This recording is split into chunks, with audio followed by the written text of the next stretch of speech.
नमस्कार, मी प्रतिभा. पावसाळ्यात खाल्ला जाणारा हा लोकप्रिय पदार्थ म्हणजे उडदाचं घूट म्हणतं, कोणी घुटण म्हणतं. पाऊस सक्रिय झाला अशा वेळेस उडदाचं घुटं आवर्जून खाल्लं जातं. सकट डाळीत प्रथिने, प्रोटीन भरपूर प्रमाणात असतं. पावसाळ्यात पचनशक्ती कमी होते, आजारांचा धोका वाढतो. त्यामुळे पावसाळ्यात उडदाचं घुटं आवर्जून खाल्लं जातं. सर्दी खोकल्यासारखे आजारही होतात, त्यामुळे उडदाचं घुटं खाल्लं जातं. आता आपण उडदाचं घुटं बनवायला सुरुवात करूया. प्रथम उडदाचं घुटं बनवताना ही सालीसकटच उडदाची डाळ घ्यायची. पांढरी उडदाची डाळ घ्यायची नाही. उडदाची डाळ 2 ते 3 पाण्याने स्वच्छ धुवायची आहे. आपण स्वच्छ धुवून घेतलेली आहे आणि त्यात आता थोडासा हिंगाचा खडा टाकून घेतलेला आहे. थोडासा हिंगाचा खडा, हळद. आता कुकरच्या 4 ते 5 शिट्ट्या करून घ्यायच्या आहेत. तुम्हाला जास्त मऊ हवं असेल तर 5 करा.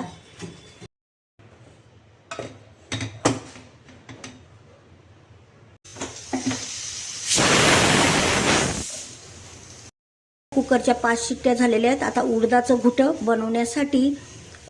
बनवण्यासाठी मसाला.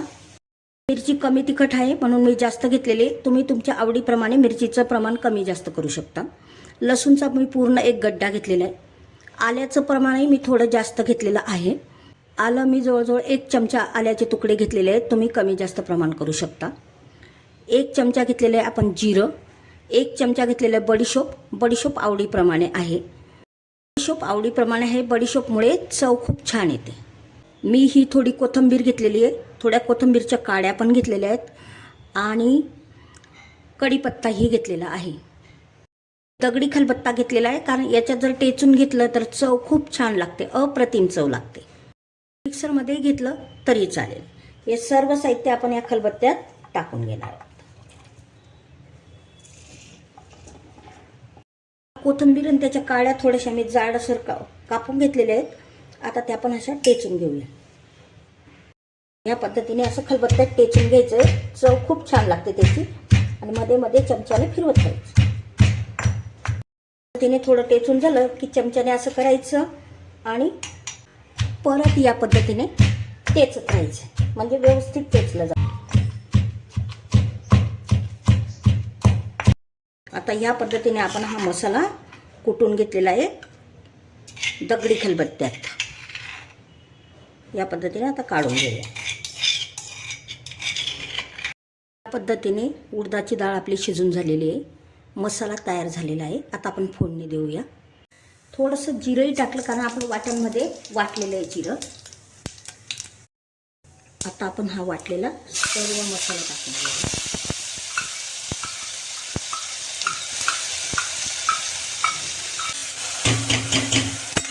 या पद्धतीने मसाला चांगला आपण खरपूस अशा तेलात भाजून घेऊया.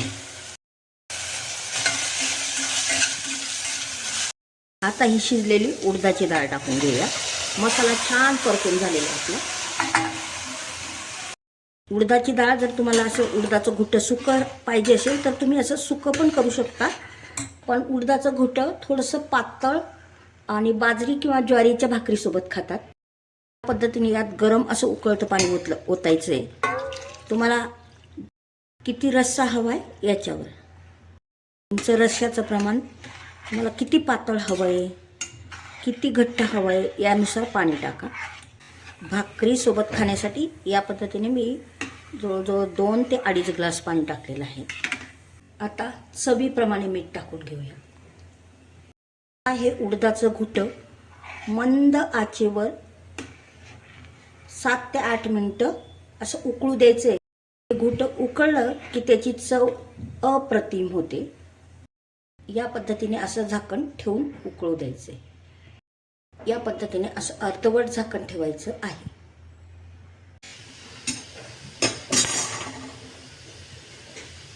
छान भाकरी शिजलेली आपली.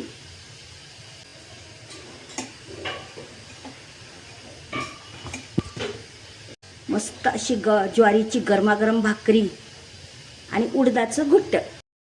अगदी पारंपरिक पद्धतीने हे घुटं बनवलेलं आहे आपण उडदाचं. अतिशय पौष्टिक असतं. सर्दी खोकला यापासून आराम मिळतो. भाताबरोबर खाऊ शकता, ज्वारीच्या भाकरीबरोबर, बाजरीच्या भाकरीबरोबर अप्रतिम लागतं.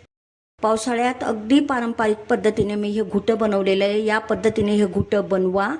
आठवड्यातनं एकदा तरी हे घुटं बनवा पावसाळ्यात असेपर्यंत. आणि आवडल्यास सप्तशृंगी किचनला लाईक, शेअर, सबस्क्राईब करा, कमेंट करा.